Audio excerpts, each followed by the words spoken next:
అందాక మైండ్ది 2000 ఓట్లు మంచిర్యాల బాగా చేసి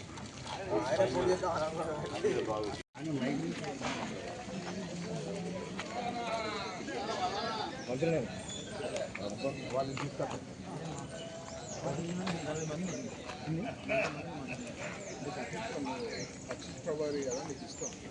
50 ఇప్పుడు మనం చేద్దాం అదే కదా రోజు దిగాం జరుగుతుంది మాకు లేదు సార్ 360 మంది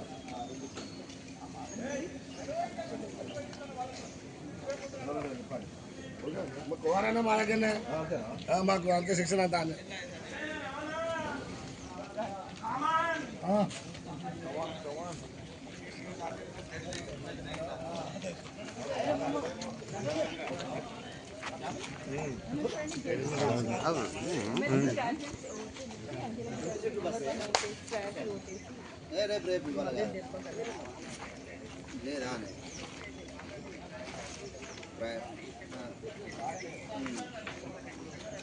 సరే సరే ఓకే అన్న బుక్ ఇది ఒకటే కాలం మీద చెప్పాలి ఏసీ బస్ ఒకటే కాలం మీద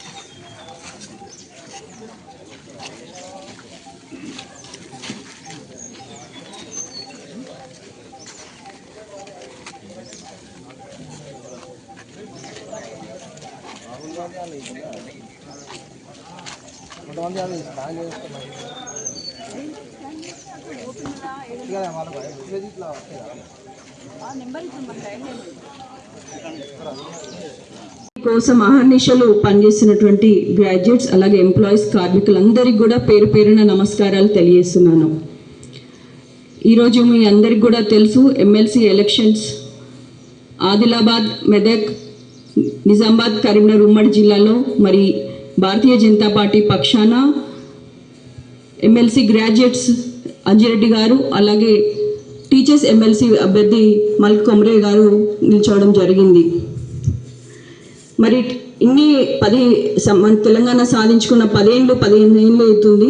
మరి చూసే మన టీఆర్ఎస్ ప్రభుత్వము ఇంతకుముందు ఏదైతే గడప గడప తెలంగాణ వస్తే ఇంటింటికి ఎంప్లాయ్మెంట్ ఇస్తాం, ఇంటింటికి ఒక ఉద్యోగం ఇస్తా అని చెప్పి మరి తెలంగాణ ప్రజల్ని మరి ఎంప్లాయ్మెంట్ ఇస్తా అని చెప్పి నిరుద్యోగుల్ని ఎంత మోసం చేసిందో మనం అందరం కూడా తెలుసు. మరి ఈరోజు వారు ఎమ్మెల్సీని క్యాండిడేట్ నిలబెట్టలేదు అంటే వారి చిత్తశుద్ధి ప్రజల మీద ఎంత ఉన్నదో మనం అందరం కూడా గ్రహించాలి.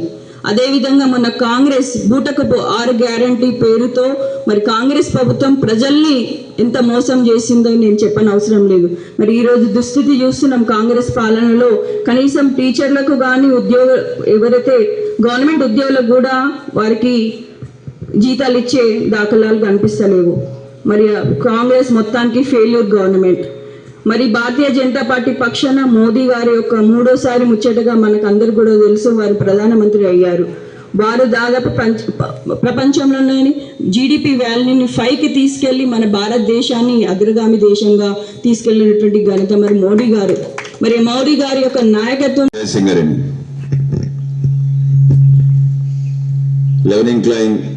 సింగరేణి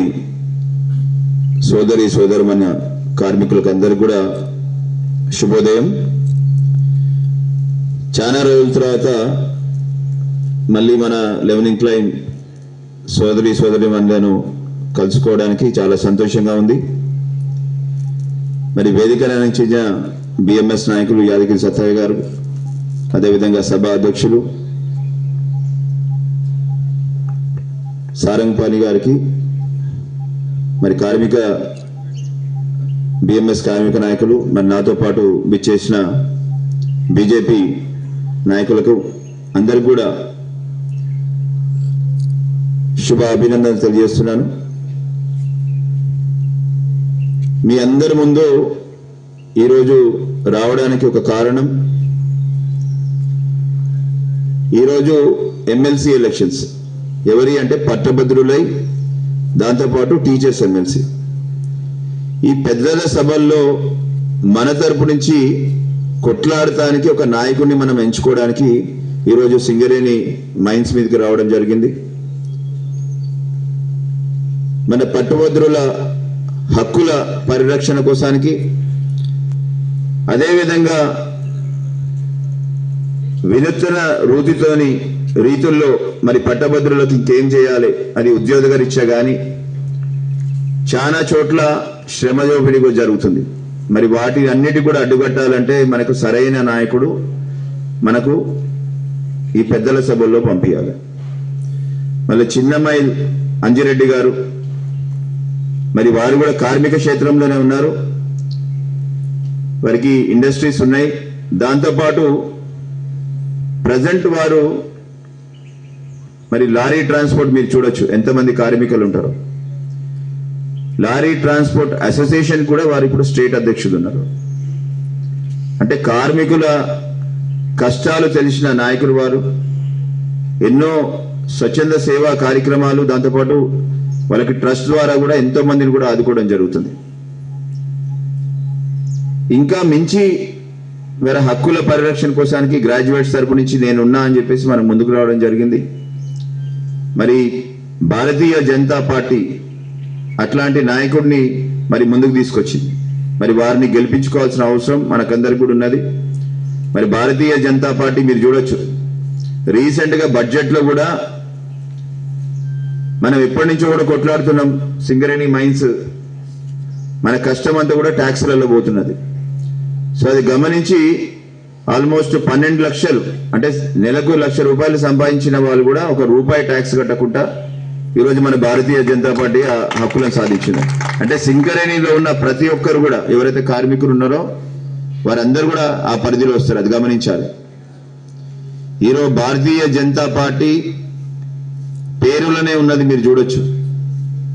ప్రజల కోసానికి పనిచేసే పార్టీ, ప్రజలు అహర్నిశలు ప్రజలు అన్ని రంగాల్లో అభివృద్ధి చెందాలనుకునే పార్టీ, దేశం ధర్మం కోసానికి పనిచేసే పార్టీ. అలాంటి పార్టీని మనం సపోర్ట్ చేస్తే మనం చూస్తున్నాం ఈ 10 ఏళ్ల నుంచి భారతదేశంలో ఎట్లా అభివృద్ధి జరుగుతుందో. అది ఇన్ఫ్రాస్ట్రక్చర్ కావచ్చు, ఇండస్ట్రీస్ కావచ్చు. అదేవిధంగా సింగరేణి కూడా ఈరోజు ఎక్స్పాన్షన్ కావడానికి మరి గత ప్రభుత్వాలు ఎన్ని స్కామ్లు చేసినాయో. కోల్డ్ స్కామ్ గురించి వింటారు. మరి ఆ ఘనకార్యం ఏ పార్టీ వాళ్ళు చేసిండ్రు, ఎవరు చేసిండ్రో చూడొచ్చు. భారతీయ జనతా పార్టీ వచ్చిన తర్వాత ఒక్క స్కామ్ లేదు భారతదేశంలో. ఎవరైతే స్కాములు చేసిన వాళ్ళు అందరూ కూడా భారతదేశం వదిలి పారిపోయినారు. మరి వాళ్ళ ఆస్తులను కూడా జప్తు చేసి మళ్ళీ ప్రభుత్వానికి జమ చేయడం జరిగింది. సో ఎక్కువ సమయం లేకుండా మీ అందరు కూడా మరొకసారి కలవడం జరుగుతుంది. మరి ఇక్కడ ఉన్న వాళ్ళు చాలా మంది కూడా గ్రాడ్యుయేట్స్ని కలవడం జరిగింది. అందరు కూడా గ్రాడ్యుయేట్స్, పోస్ట్ గ్రాడ్యుయేట్ చేసిన వాళ్ళు, అదేవిధంగా పెద్ద మనుషులు ఉన్నారు. మీ పిల్లలు కూడా చాలా మంది ఎన్రోల్ చేసుకుని ఉంటారు. వాళ్ళకి అందరు కూడా ఒకటే విన్నపం, మరి చిన్నమ్మాయి అంజిరెడ్డి గారిది బ్యాలెట్ పేపర్ ఉంటుంది. బ్యాలెట్లో మొదటి నెంబర్ 1కి మళ్ళీ నెంబర్ 1 మనకు బ్యాలెట్లో కూడా పేరు వచ్చింది. అందులో మనకు బ్యాలెట్ పక్కన మనకు స్కెచ్ పెన్ ఇస్తారు. అక్కడ ఒక 1 అని రాస్తే చాలు. ONE 1 కాదు, ఒక 1 అని రాస్తే ఆ వ్యాలిడ్ అవుతుంది ఓటు. అది కాకుండా మనం ONE అని రాసినాం అనుకోండి, అది మనకు ఓటు చెల్లదు. రోమన్ లెటర్ రాసిన కాదు, ఓన్లీ అట్లా గీత ఒకటి 1 అని గీయాలి, అది వ్యాలిడ్ అవుతుంది. మరి అవకాశం ఇచ్చినందుకు, మళ్ళీ ఇక్కడ విచ్చేసినందుకు చాలా సంతోషంగా ఉంది. ఈ అవకాశం ఇచ్చినందుకు సింగరేణి కార్మికులకు, అదేవిధంగా ఇక్కడ ఉన్న నాయకులకు అందరూ కూడా పేరు పేరున అభినందన తెలియజేస్తూ, మరి వచ్చే ఎలక్షన్స్తో గ్రాడ్యుయేట్ దాంట్లో మనకు తెలిసిన వాళ్ళు ఈ 4 జిల్లాలు ఉన్నాయి. ఆదిలాబాద్, నిజామాబాద్, కరీంనగర్ అండ్ మెదక్. 42 నియోజకవర్గాలలో మనకు తెలిసిన వాళ్ళు ఎవరైనా గ్రాడ్యుయేట్స్ ఉంటే కూడా వారందరినీ కూడా చిల్లమ్మాయి అంజిరెడ్డి గారికి మొదటి ప్రాధాన్యత ఓటు వేసి గెలిపించవలసిందిగా కోరుతున్నాను. జై సింగరేణి. వాయు కాలుష్యం ఏర్పడతా ఉన్నది, దాన్ని కూడా తగ్గించాలి. భూగర్భ గనులే మనకు శ్రేయస్కారం, మన కార్మికులకు శ్రేయస్కారం అని చెప్పేసి అందరికి కూడా తెలియపరుస్తూ, భూగర్భ గనులన్నీ ఏవైతే మనం మూతేసినామో ఆ మూతేసినవన్నీ కూడా తెరవాలని చెప్పేసి యాజమాన్యాలకు, ప్రభుత్వాలకు, రాష్ట్ర ప్రభుత్వాలకు కూడా ఆదేశాలు ఇవ్వడం జరిగింది. ఇది పెద్దలు కొత్తకాపు లక్ష్మారెడ్డి గారు కృషి ఫలితంగా, బిఎంఎస్ కృషి ఫలితంగా అని చెప్పేసి చెప్పడం జరుగుతూ ఉన్నది. అట్లనే ఇలా మనకు సంబంధించిన ఇన్కమ్ ట్యాక్స్ విషయంలో ఒక్క 2 నిమిషాలు మాట్లాడుకున్నాం. ఎందుకంటే ఇది బర్నింగ్ సమస్య ఉన్నదని మాకు తెలుసు. మీరందరూ కూడా దాని గురించి చర్చించుకుంటా ఉన్నారు. వీళ్ళు అత్తాను పోతాను కానీ ఇన్కమ్ ట్యాక్స్ గురించి వాళ్ళు చెప్తలేదని చెప్పి చెప్తా ఉన్నారు. గతంలో ప్రభుత్వం ప్రకటించిన బడ్జెట్ ఏదైతే ఉన్నదో ఆ స్లాబ్ సిస్టంలో 3.5 లక్షల నుంచి మనకు 30% వరకు ఇన్కమ్ ట్యాక్స్ టేబుల్ ప్రకారం వేసిర్రు. దాంట్లో కూడా మన కార్మికులకు సంబంధించింది కొంత ఊరట లభించినా కూడా నష్టం జరిగింది. ఇన్కమ్ ట్యాక్స్ 12 నెలల జీతంలో 3 నెలల జీతమే మన ఇంటికి పోతా ఉన్నది. 9 నెలల జీతం ఇంటికి పోతా ఉన్నది. 3 నెలల జీతం ఈ ప్రభుత్వాలకు ట్యాక్సీలు కడతా ఉన్నాం. కాబట్టి దాన్ని గుర్తించిన కేంద్ర ప్రభుత్వం పెద్దలు కొత్తకాపు లక్ష్మారెడ్డి గారు, కిషన్ రెడ్డి గారితో దాదాపు సుదీర్ఘంగా ఒక 4 గంటలు మాట్లాడి ఢిల్లీలో మరి ఫెడరేషన్ సంబంధించిన నాయకత్వాన్ని కూడా తీసుకొని వాళ్ళు కూడా మాట్లాడి మరి అక్కడ కూడా చర్చిస్తే ఇవాళ మనకు కేంద్ర ప్రభుత్వం ప్రకటించిన బడ్జెట్ ఏదైతే ఉన్నదో ఆ బడ్జెట్ కు సంబంధించింది మనం అందరం ఇవాళ భారతీయ జనతా పార్టీ కేంద్ర ప్రభుత్వానికి, నరేంద్ర మోడీ గారికి చప్పట్ల ద్వారా వారికి ప్రత్యేకమైన కృతజ్ఞతలు తెలపాలని చెప్పేసి సందర్భంగా తెలియపరుస్తా ఉన్నాం. ఎందుకు అనంటే 12.75 లక్షల ఏదైతే ఆదాయం ఉన్నదో దానికి ₹1 కూడా ట్యాక్స్ పడకుండా ఉన్నది. ఆ ఇన్కమ్ ట్యాక్స్ గురించి మళ్ళొక్క సమావేశం పెట్టి ఇక్కడి పెద్దలు కొత్తకాపు లక్ష్మారెడ్డి గారిని తీసుకొచ్చి మీ అందరి ముందర ఒక సమావేశం ఏర్పాటు చేస్తాం. దానికి సంబంధించిన పూర్తి పూర్వపరాలు చెప్తామని చెప్పి చెప్తా ఉన్నాం. మేము లెక్కలు తీసిన దాని ప్రకారం 23,000 చిల్లర మన సింగరేణి కార్మికులకు ట్యాక్సీ లేకుండా పోతా ఉన్నది. 5 సంవత్సరాల సర్వీస్ ఉన్న కార్మికులు ఎవరైతే ఉన్నారో వాళ్ళందరికీ ఇన్కమ్ ట్యాక్స్ కొంత మనకు గతంలో దాదాపు 2.5-3 లక్షల ఇన్కమ్ ట్యాక్స్ కట్టిన వాళ్ళకు, జూనియర్ కార్మికులకైతే మనకు ట్యాక్సీ 10 నుంచి 20,000 ఎవరైతే ఉంటారో వాళ్ళకి పడుతుంది. కానీ హైయెస్ట్ కార్మికులకు కూడా ఒక 80-90 వేల రూపాయలు ఏదైతే ఇన్కమ్ ట్యాక్స్ ఉన్నదో ఆ ట్యాక్సీ అయితే రిలాక్సేషన్ అవుతా ఉన్నది. కాబట్టి వాటన్నిటి కూడా గుర్తించాలని చెప్పి చెప్తా ఉన్నాం. ఇలా కోల్ మైన్స్ ప్రావిడెంట్ ఫండ్ విషయంలో అనేక రకాల కుంభకోణాలు జరిగింది. దానికి సంబంధించి కూడా 2 నిమిషాలు చెప్తా. ఎందుకు అంటే సమయాభావం ఉన్నది. దీనికి సంబంధించి కూడా చెప్తా. కోల్ మైన్స్ ప్రావిడెంట్ ఫండ్ విషయంలో మనకు చాలా మటుకు ఇది ధన్బాద్ కేంద్రంగా ఉన్నది సిఎంపిఎఫ్ కార్యాలయం.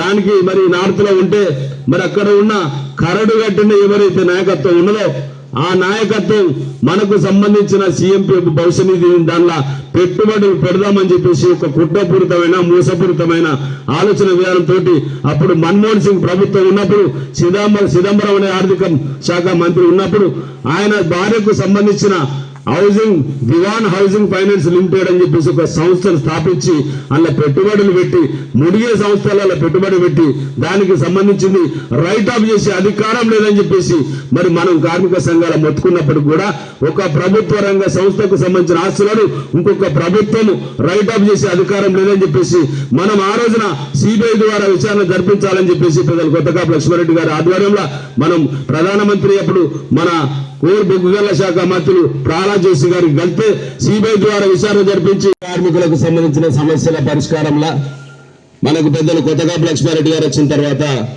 చాలా మటుకు మన బొగ్గు పరిశ్రమలలో మనకు సంబంధించిన కార్మికుల ప్రతి సమస్య మీద కేంద్ర ప్రభుత్వంతో పెద్దలు మన రాష్ట్రానికి సంబంధించిన భారతీయ జనతా పార్టీకి సంబంధించిన కిషన్ రెడ్డి గారు కింది స్థాయి నుంచి మీది వరకు కూడా ఇవాళ ఒక సామాన్య కార్యకర్త నుంచి వెళ్ళి రాష్ట్ర నాయకులుగా, కేంద్ర నాయకులుగా, ఇవాళ రాష్ట్ర పార్టీ అధ్యక్షులుగా